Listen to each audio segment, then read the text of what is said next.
Hi. Hi.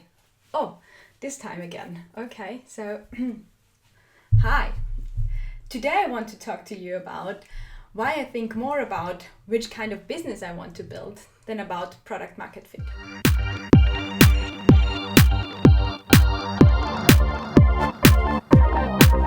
Let me start with a really inspiring story I read. This guy was telling about his business, his passion business that he built. He was a very philosophical person. This person had a book club in his backyard and he loved that book club. So everybody, all his friends, a lot of people were coming and they were reading books and discussing in his backyard, and he was serving maybe some lemonade, and they had their time of their life. And then the idea came up, why not open a coffee bar where all these similar-minded people can come, read books, discuss, have this awesome time. And so this idea came up again and again and again, and then he decided, well, I'm doing that. That's my passion business, right? I'm also looking for passion business, so probably that's why this idea, this whole story was so inspirational for me. So, similar to me, this person says, go get it. Now I'm gonna do what I always dreamed of. He wanted to have this wonderful experience of his backyard with his friends reading books, but just bigger, having a business, making that his life. So he went and he found an empty shop in the city that he had to buy. I think he bought it and then renovate it and then make this beautiful artisan coffee shop where all these philosophical minds come, discuss, have their great time. So, but to do that, to reach this end goal that he had first to buy that shop, and that involved getting a lawyer, making a bid, probably getting a loan. With the loan there came some financial troubles as well. You're thinking, oh my God, I'm not sleeping that well in the night anymore. And then he had to do all these restorations, and actually he didn't enjoy. And so he restored all this. He didn't like the process of doing that, but he had this really strong vision. This vision of this beautiful artisan coffee shop, drinking with his friends, enjoying the atmosphere, and making money, having a business, flourishing business. So he went through, he kept going, like grinding, like, yes, I do that. He made this beautiful place. At one point, it was open. He was really happy. So he opened that place and then he served the coffee and he served the coffee and he served the coffee, and the others were sitting around having a good time, chatting, discussing. And he was serving the coffee, a little bit lonely. He also had a lot on his mind about the debt that he took on, the loan, if the business is actually profitable or not. I mean, people were drinking little coffee, talking a lot, sitting there, talking even more, very philosophical in the discussion. They forgot about drinking and buying and paying so he was a little bit like, oh my God, they should drink more. So he made rules that they should drink something. People were quite angry. How can he do that? Doesn't he understand? We are not capitalists. Why does he want us to drink a coffee every 2 hours? Mad person. So he didn't get all these flowery feelings from the people that came to the coffee shop, and the coffee shop wasn't really going well. And then his day job was actually serving coffee. Because he didn't enjoy it, he took in another person that actually was serving the coffee, but that only meant that he had more financial problems. Well, long story short, what happened to this guy was that he got really frustrated with all his customers. And a lot of his customers were his friends, so he was really frustrated with his friends.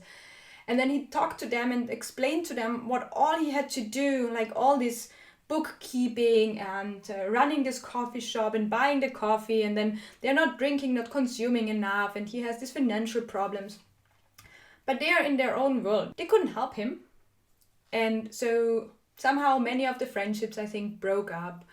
And by the end of the blog post where he described everything, it came out that he is very, very frustrated, depressed, that he had to shut down his coffee shop, that all the friends that actually didn't want this broken business to take it over, why not? I don't know why not. But well, he was quite a sad blog post actually, but it resonated so much with me because I think that many people don't understand that their passion and their passion business are two separate things.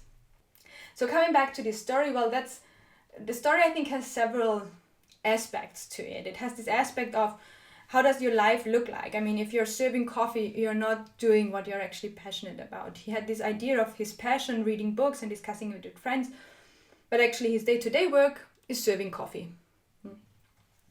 And similar for me, I'm looking at the things that I'm really passionate about, and I'm thinking, am I more a consumer of that, or am I really the producer? Am I the business owner of such a thing? I love to go to yoga.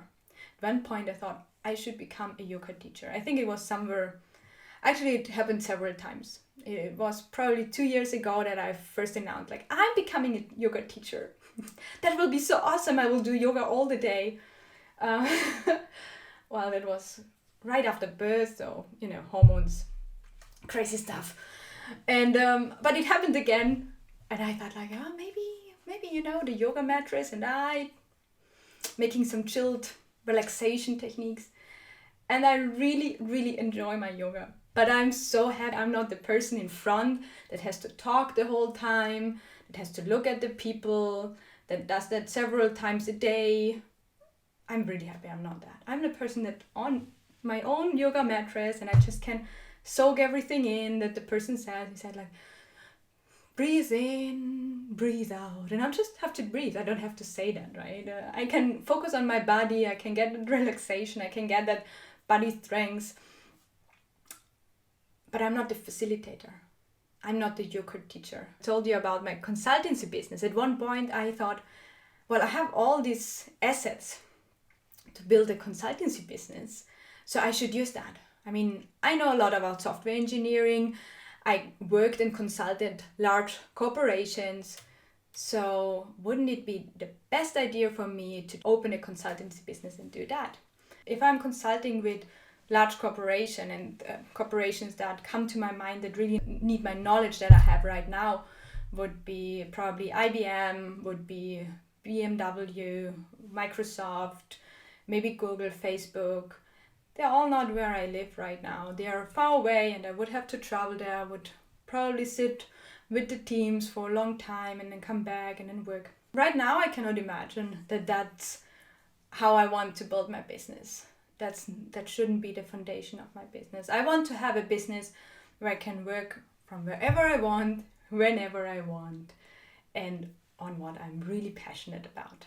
So that's one of the stories I wanted to tell you. Something that's really occupying my mind a lot for every business idea I take. I know that many people focus on product market fit, how big is the market, how profitable is the market, and things like that. And I think it's really important also, what skill sets do I have, what are the requirements for the business. All of that I think are really valuable thoughts and valuable reflections, and I do that as well. But I start on a different angle. Think about, is this actually something that I would be good at, that I would enjoy? The life, how would my life look like? How would my life look like? How would I wake up every morning? I have those 2 kids and I really want to spend time with them. I mean, my whole point of this entrepreneurial journey is definitely to build a life that I really desire. And that means having the flexibility to spend my time with my kids. If I'm just traveling, not happening. And also, how does the way to reach that look like? What would I have to do? Would I enjoy that? Because we all don't know if the business will work out.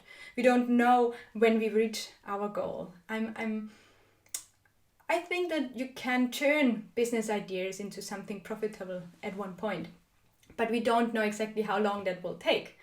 So if you don't enjoy the time or the journey to get there, I think it's not a good sign. I really believe that we should think about how we reach that goal, and obviously there can be obstacles and there can be some things that we don't enjoy.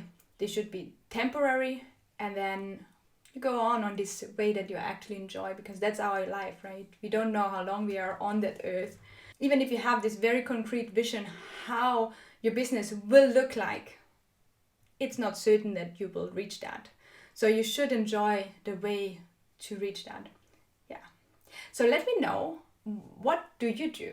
Do you think about your business in that way, or is it just, where's the market? How much money can I make? It doesn't matter what it takes. I mean, there are also different approaches like, oh, I want to exit that as soon as possible. So I really work very hard for the next 5 years and then I exit this horrible business that I didn't like, but it will make tons of money. It's a valid strategy. And I think some people get really rich by it. It's not mine. Is it yours?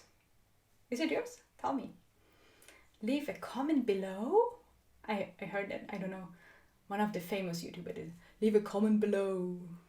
And subscribe to my channel. So see you soon. Hustle up. Bye bye.